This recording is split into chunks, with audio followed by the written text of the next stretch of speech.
Halo, saya hamba Tuhan Lee Jong Yu yang melayani di Gereja Singwang melanjutkan pertemuan kita sebelumnya. Saat ini saya akan memulai pembelajaran ketujuh kita. Isi keseluruhannya mengenai hal ini, identitas awal kita adalah kita sebagai anak-anak Allah dan tentang menjadi anak-anak Allah yang bebas. Ditekankan terus pada ayat 1 hingga ayat yang ke-7 dan pada ayat yang ke-8 dikatakan kenapa kamu kembali menjadi hamba padahal sudah menerima identitas anak Allah. Kamu telah menjadi anak di hadapan Allah, tetapi kenapa kamu kembali menjadi hamba?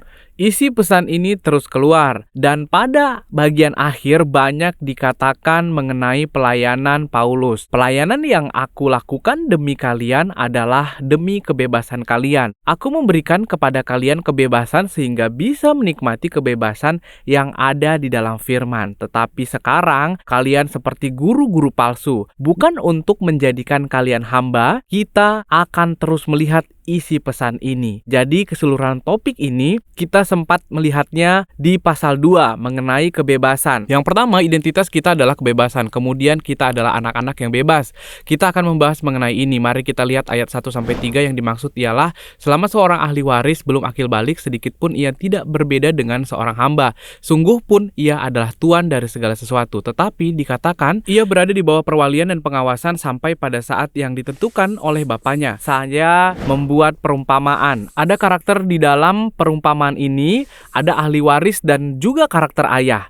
Ada karakter wali dan pengawas, ini adalah perumpamaan yang sama. Ahli waris dalam surat ini adalah pengikut Galatia. Ia bisa menganggapnya sebagai kita sendiri saat membacanya. Tetapi ketika seseorang pemilik masih muda, dia tidak berbeda dengan hamba. Kita dapat menganggap bahwa ayah di sini adalah Allah. Dikatakan kita di bawah perwalian dan pengawasan hingga saat yang ditentukan oleh Allah. Wali dan pengawasan di sini dapat dilihat pada ayat selanjutnya, sama seperti kita ketika masih muda. Kita berada di bawah tingkat dasar pengetahuan, kita di bawah wali dan pengawasan. Di bawah pengetahuan tingkat awal dunia, ada dua hal seperti ini, betul?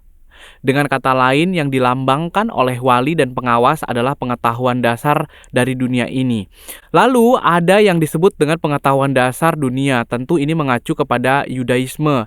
Artinya dibenarkan dengan menaati hukum Musa, tetapi lebih jauh lagi artinya segala sesuatu di dunia seperti filsafat Yunani atau hal-hal seperti ini. Aristoteles, Plato, dan berbagai filsuf dunia lainnya dalam Yudaisme dan prinsip tidak berbeda jauh. Artinya dalam agama apapun kecuali kekristenan atau semua filosofi sekuler, semuanya mengatakan hal yang sama. Kita mendapatkan apapun yang kita lakukan. Dan kita memiliki filosofi bahwa kita dapat melakukannya. Tetapi Tuhan menempatkan hukum dan filosofi dunia lainnya. Dengan kata lain, Tuhan menempatkan pengetahuan dasar dunia sebagai hamba. Tetapi ahli waris tidak selamanya berada di posisi itu, bukan? Waktunya telah tiba, Tuhan telah melihatnya. Tuhan melihat dan banyak orang yang mencoba mencapai keselamatan dengan cara atau usaha mereka sendiri untuk membuat dunia damai, untuk membuat utopia, untuk membuat diri sendiri benar secara moral. Berbagai cara dilakukan. Selama melakukan berbagai upaya, Tuhan membiarkan dunia. Dan ketika waktunya tiba, Tuhan mengutus putranya yang lahir dari seorang wanita dan di bawah hukum Taurat. Apa artinya ini? Dan putranya adalah Yesus. Yesus lahir dari manusia. Dengan cara yang sama, Yesus lahir di bawah hukum Taurat. Alasannya adalah dia diutus untuk menebus mereka yang takluk kepada hukum Taurat supaya kita diterima menjadi anak. Ini yang dikatakan, meskipun sebelumnya juga seorang anak, tetapi hidup seperti budak. Apa perbedaan anak dan budak? Budak menerima atas apa yang dilakukan.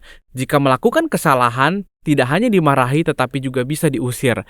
Akan mudah jika kita menganggapnya sebagai perusahaan. Jika kinerja bagus, kita bisa mendapatkan insentif dan penghargaan. Tetapi kalau salah, biasanya akan ada evaluasi dan mungkin dikeluarkan, bukan? Ini seperti hamba, bukan itu? Tetapi mendapatkan identitas sebagai anak, seseorang anak juga akan dimarahi jika salah. Jika seorang anak dimarahi, dia tidak akan diusir atau dibuang. Dulu ibu saya sering bercanda seperti ini. Kamu adalah anak yang diangkat dari bawah jembatan dan akan dibuang kembali. Tetapi sebenarnya beliau tidak pernah membawa saya ke bawah jembatan, jadi hanya ancaman. Itu adalah tindakan cinta untuk memperbaiki perilaku saya, bukan? Betul kan? Demikian juga jika Tuhan mendisiplinkan kita dengan cinta.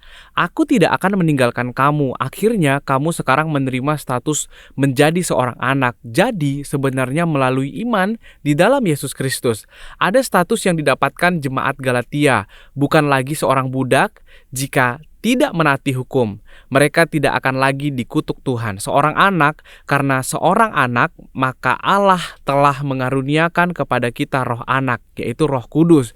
Itulah sebabnya melalui Yesus, status seorang anak tidak diberikan begitu saja. Dia memberikan roh anaknya untuk membuat kita dapat memanggil Allah sebagai Bapa. Bukan sebuah hal istimewa, kecil kita bisa menyebut Allah sebagai Bapa, misalnya dalam kitab Ibrani. Dikatakan karena kepada siapakah di antara malaikat-malaikat itu pernah ia katakan, "Anakku, engkau." Malaikat tidak memiliki hak istimewa menyebut Allah sebagai Bapa. Selain itu, dalam ekspresi Ibrani, ada ungkapan bahwa Yesus tidak malu menyebut kita sebagai saudara. Apa maksudnya ini? Yesus menyebut kita dengan saudara dan Allah yang ia panggil sebagai Bapa juga membuat kita dapat memanggil Bapa. Benar?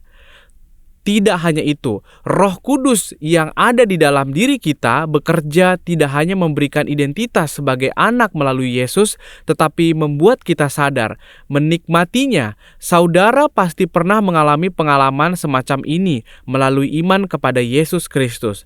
Saya telah berdosa dan tidak hidup sesuai dengan kehendak Tuhan, dan saya menyadari betapa berdosanya saya, dan saya diterima oleh Tuhan dengan iman kepada Yesus. Kemudian kepada orang percaya yang sejati, perasaan ini mengalir melalui Roh Kudus. Begitu kita menerimanya, kepada semua orang yang menerimanya, kepada semua orang yang percaya pada namanya, diberikan hak sebagai anak Allah. Di dunia ini, kita bukan hamba dan bukan orang-orang yang dibuang oleh Tuhan. Kita adalah orang yang memiliki hak istimewa memanggil Tuhan sebagai Bapa dan berdoa dengan sungguh atas apa yang kita inginkan. Dibanjiri oleh kegembiraan dan emosi karena dapat memanggil Allah sebagai Bapa. Itulah yang dilakukan Roh Kudus di dalam hati kita. Kita bukan lagi seorang hamba, tetapi anak. Dan jika seorang anak, maka kita adalah ahli waris melalui Tuhan. Jadi ayat 1 hingga 7 berbicara mengenai hal ini.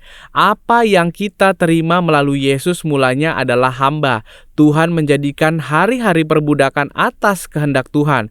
Tetapi sekarang Yesus Kristus telah datang sehingga Anda tidak hanya menerima status anak-anak melalui Yesus Kristus, tetapi juga menikmati hak istimewa anak-anak melalui Roh Kudus.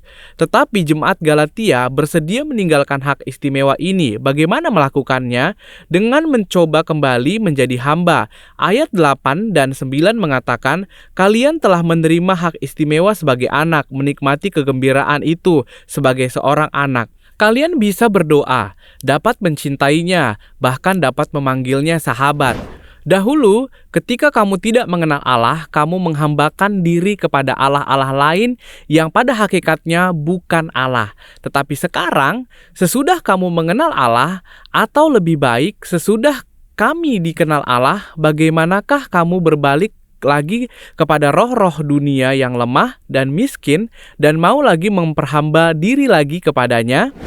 Bagaimana kita tahu bahwa ini bukan pada pengetahuan dasar? Dikatakan, kamu dengan teliti memelihara hari-hari tertentu, bulan-bulan, masa-masa yang tetap dan tahun-tahun. Ada berbagai hukum dan masa dalam Yudaisme yang tidak kita pertahankan lagi sekarang dan kita harus taati kembali. Bahkan setelah percaya kepada Yesus, kita tidak bisa bergerak pada tanggal apapun. Misalnya, saat kita sedang membicarakan hari-hari dan kita harus memilih hari untuk pindah. Atau pada awal tahun, kita biasanya menggunakan kata membuang sial. Saat menikah, kita harus memilih tanggal. Bahkan ada orang yang percaya Yesus tetapi masih meramal kecocokan. Semua ini sebenarnya kita mengabaikan semua kebebasan yang telah Ia berikan kepada kita. Itu sebabnya Paulus marah. Apakah kalian akan tetap memelihara hari-hari tertentu, bulan-bulan, masa-masa yang tetap dan tahun-tahun? Tuhan memberikan kebebasan kepada kalian. Kenapa kalian ingin kembali menjadi hamba? Semua hal ini dapat diperdalam. Sebenarnya ini adalah faktor sebab akibat. Saudara sekarang tidak percaya dengan agama lain, bukan? Seperti yang tadi saya katakan, perbedaan terbesar antara agama lain dan agama Kristen adalah ajaran bahwa dengan kasih yang diberikan kepada kita, sekarang kita mengasihi hukum dan memeliharanya.